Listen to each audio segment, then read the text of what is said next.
that's not new. That's been going on forever. She's like, The well, TikTok hacks.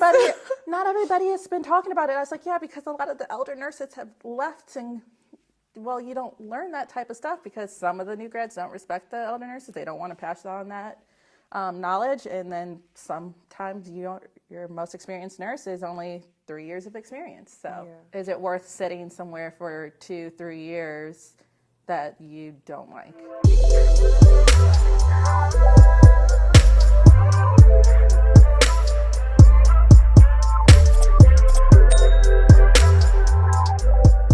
So we're going to talk about first the worst specialties in nursing for new grads, because I love my new grads. There's always a place for them in nursing, but I feel like as we start to have more and more like residency programs, people wonder if there's a residency for a specialty, is it a good place for people to start?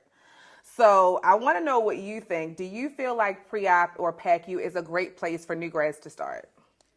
So it's a complicated answer.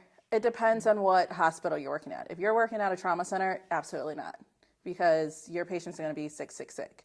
But if you know you just want to work that Monday to Friday outpatient center, you could get away with doing it. But I honestly think that you need to have a little bit of experience under your belt, just because you need to be able to see when your patients are kind of going downhill. If you have pediatrics, like they will flip very quickly respiratory-wise, and they can go downhill very quickly, and you need to be able to act upon it. Some places you got to titrate drips, so if you don't know what you're doing and don't have that experience, it can be really overwhelming for a new grad. So it just kind of all depends on which facility you're going to be at. Yeah.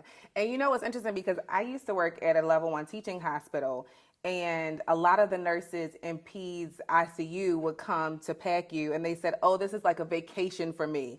But think about how PICU is, and think about how it really is a vacation when you're in Peds PACU. Right. So I was thinking, you know, as a new grad, oh, this will be easy. And it's not. It is not at all. It's not. So where do you think would be a good place to start if you were a new grad and you want to go into, pre-op or PACU? Where would be a good place to start? I would think anywhere where you have a little bit of critical care. So I started at the Cleveland Clinic at heart and lung transplant step down. In a lot of hospitals, that can be considered ICU. Mm-hmm. So for me, it was a little bit easier to transition over to PACU and ICU. But if you do step down or ICU, I think transitioning over to PACU will be a little bit easier for you, because you do have that critical thinking skills that you have learned there. Med surg, depending on what hospital you're at, because some hospitals, med surg, do take some critical drips. You would be able to go over as well. But critical thinking is a big thing there. So, okay, so we already know that pre-op PACU is not a great place to start. And you've worked in so many different specialties. Like, tell me what specialties you worked in, and tell me where you feel like are the best places for new grads to start and the worst places for them to start. So, like I said, heart and lung transplant step down, that's a good place for, any step down's a good place for a new grad to start. I never did med surg, but I have floated there. That's another good place for a new grad to start. ICU depends on the hospitals, like those community center ICUs. Their acuity is a little bit lower, so you could start as a new grad there. But if you're going to a level 1 trauma center, going to trauma surgery ICU can be overwhelming for some people, so that may not be the best place to start. So I feel like what you're saying is that the environment matters about how and if you can thrive as a new grad. So it sounds like the more supportive the environment, the more the new grad would be able to thrive. Yes.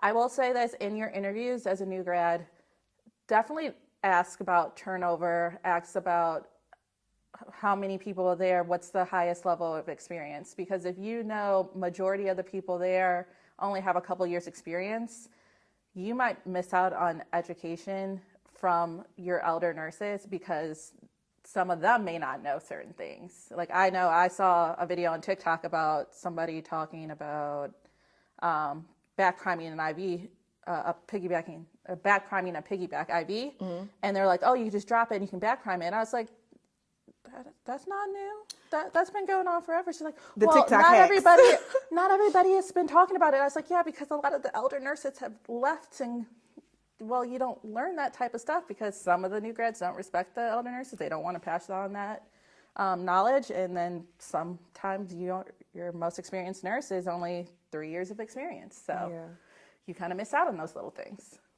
It's scary. Okay. So what would you say are the red flags with residency programs? So what things would you just run from if you saw it in a residency program, like immediately? I feel like we know as seasoned nurses, like what things to look for in interviews, like what things that you would hear in an interview and be like,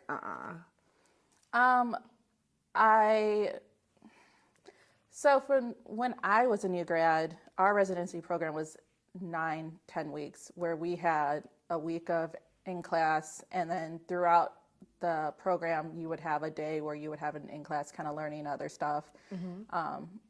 I don't know if a lot of the programs still kind of do something similar to that. I do like the whole classroom aspect of it, because you kind of learn more in depth of like cardiac things or respiratory things that will help you in practice a little bit more. But I would check to see if there's any classroom components to it. I would see how long the orientation, your preceptors, are you going to have one preceptor? Are you going to have multiple preceptors? yes. How many years experience do those preceptors have? Do they only have 1 year experience, 2 years, or you're going to have people that have 5 years experience? Some programs have you float to different units for a day or two, where you kind of shadow and learn on those different units to kind of see what they do and their normal day to day. So does your program allow that? And the other thing too that always make me cautious now, the first thing is having a really big sign-on bonus, especially for a new grad. And then the other thing is whenever you see that you're required to do a contract, and you know now a year is standard, but I mean 2 and 3 years is like run immediately. Absolutely. It's so scary because if you are a new grad, first, I think a lot of us just see the money and don't think about the tax implications. Like, let's think about it. That $10,000 is going to become 4 or 5 or maybe even a low 6 really quick when it comes to taxes. Right. So. And is it worth sitting somewhere for 2-3 years that you don't like? Exactly. And that's why you do shadow days. Some places are very petty, will make you pay that money back, and they will come after you for that money. So do you have that extra money just hanging around to pay them back? And it's even though you only got that 4, 5, 6,000, they're gonna make you pay back the whole 10. Yeah, and that's why it's important to ask about shadow days. So when you have these interviews and you're talking to the nurse manager, you know, ask, is it okay if I come back and do shadow time? And just, that's basically when you come on the unit for a few hours, you follow another nurse. You're usually not giving medications or doing anything, but you at least get to see, in my experience, not only how the nurses treat the patients and the staff dynamics between the physicians and the nurses, but also how the nurses treat each other. Absolutely. And I would say the best time to shadow is during morning med pass. Yeah. Because that's usually when you have your med passes, is when doctors are coming around. So like around 9, 10 o'clock-ish is probably the best time to do it, because that's when you're up running and busy. So you will understand, okay, I get it, this is a lot, or I don't want to do this. Yeah. So I know you said that you didn't start in pre-op and PACU. So where did you start? You said transplant? Heart and lung transplant. Okay. So where did you kind of go after that, and what did you use in your experience to kind of like be able to advocate for yourself to get into pre-op and PACU? Because I know it's so hard that a lot of these specialties, my joke is that PACU is where nurses go to die. That's mine too. No, seriously. Like, people are like, this is my dream job. I want to stay here forever. So you usually have to wait until someone dies to get in. Pretty much. So I had about a year of experience, and I'm like, I want a PRN job. So I was looking on all the local hospitals in Cleveland, and one hospital came up, and it was interventional radiology, pre-op and PACU, and I applied. I got the job. I don't know how I got the job, but I got it, and I was able to jump in and kind of help. It's a little less acuity, I would say, than a normal PACU because they're getting conscious sedation. Sometimes they will get some anesthesia cases, but mostly it's conscious sedation. So that's fentanyl, Versed usually are those big ones. So the recovery time for them are a lot easier. They're not as sleepy. Their respiratory system is not depressed because of the meds as much as if they were under general. So it's a little bit easier to learn there. And then I was able to transition on to a bigger PACU. First, are you one of those pre-op nurses that has to be at work at like 4 a.m.? Like, what's a regular day look like for you in pre-op or on the PACU side? I do either. It doesn't matter. I know some nurses are like strictly pre-op, some are strictly PACU. I don't care. I'll go both ways. I will be completely honest, I'm not a morning person. So a lot of places, the pre-op shifts start around 5, 6 o'clock. So that means I'm getting up at 3, 4 o'clock, and oh God, I got fur babies, so that's enough. Got to get them out, walk them, all the other stuff. So that's an early day for me. But I would honestly prefer to be a later shift because I like to sleep in. But it just kind of all depends.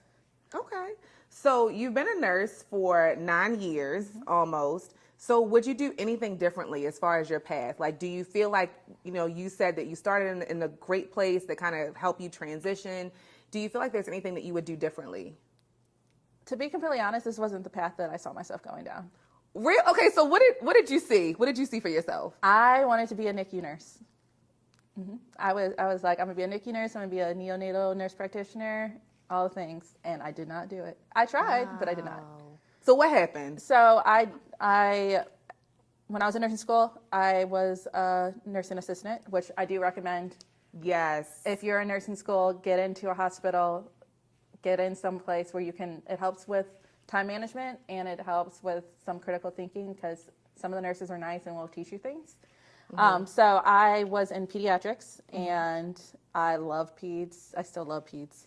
But I was like, I want to do NICU. I applied and they just were looking for more experienced nurses. So then I got the job, which I loved my first nursing job. Don't get me wrong. It's very rewarding. And you build a really big bond with a lot of those patients because some of them you have for months and then some come back and forth. So you see them pre-transplant and you see them as they're getting ready to go out and sometimes they come back and see you. So So if there's anyone watching who is interested in being a pre-op or PACU nurse, what advice would you tell them as far as things to do now while they're in nursing school? And what could they do if they're a nurse in a different specialty and wanting to transition? If you're in nursing school, if you can get a job as a tech, and there's outpatient facilities that you can go get jobs and they're more likely to hire you on after it because you've kind of seen things and helped out. Definitely try and do that. If you're already a nurse, just apply. Keep applying. Just don't give up. I say I live on Indeed. I am always looking. I'm always applying. Even 9 years in, I can put in 10 applications and maybe get 2 callbacks. So just keep applying. It doesn't matter how you get there, just get there. Yes, I hear that. What are the hardest things that you've dealt with in pre-op and PACU? Doctors. Okay, what about them? And how do you navigate that? I mean, you've been a nurse for 9 years, so I feel like we're masters at communication. But like, what's hard about the doctors and how do you deal with them? I love my doctors, don't get me wrong, but you will learn that there are some doctors that are a little more difficult than others. My biggest thing is I demand respect, and as everybody should. Absolutely. So if a doctor comes at me crazy, we're going to have a conversation about it. You know what, you can come that way, but I'm going to pull you aside later, and we're going to have this conversation. Like, listen, this is what's going on. This is how this is going. Yeah. You kind of learn as time goes on how to navigate those difficult doctors, and you learn how to speak to them on their level to where you're not being disrespectful, but you're also getting that respect. Because I like to navigate to HR. So Absolutely. I try not to go that route to start. yeah. But there are some times where, okay, this is not working, then we can go have a conversation with HR present. And I am not afraid to go do that. Yeah. But I think we have to encourage new grads that it's not normal to be talked to disrespectfully. And, you have to sometimes be your biggest advocate, especially when you're not in, your residence anymore and your orientation is over. You have to be your own advocate, and no one will know that anything is wrong unless you speak up. Absolutely. And I will say, lately it's been better with the doctors that have been training because they learn. And you do have some nurses, me being one of them, that teaches them you're going to respect me and you're going to respect all these nurses because we're there for you. That's right. And then they take that on to practice. Because also sometimes they learn little things from us that they never would have known. And I don't mind teaching a resident, okay, here you go. This is how you do this and this, because they may not know how to use a defibrillator. They might not know how to put an IV in. And you can teach them these things. They're going to love you forever. But you give them respect, they give you respect, you demand that respect from them, but also kind of teach them, like, listen, we're all there for the same goal.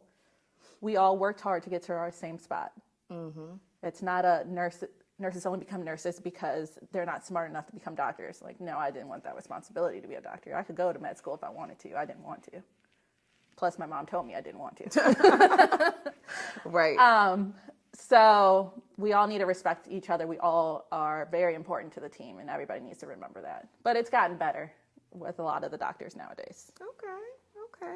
Well, thank you again for coming out. I appreciate you. And tell everyone where they can connect with you and learn more. If you would like to learn more, I am an open book. You can message me on Instagram. It's DLGRN 2014. Snapchat, I believe it's the same handle. I am on TikTok. I don't do anything on TikTok, so you're better off going on Instagram to get in contact with me. Thank you again, Denise. Thank you. All right, y'all. Bye.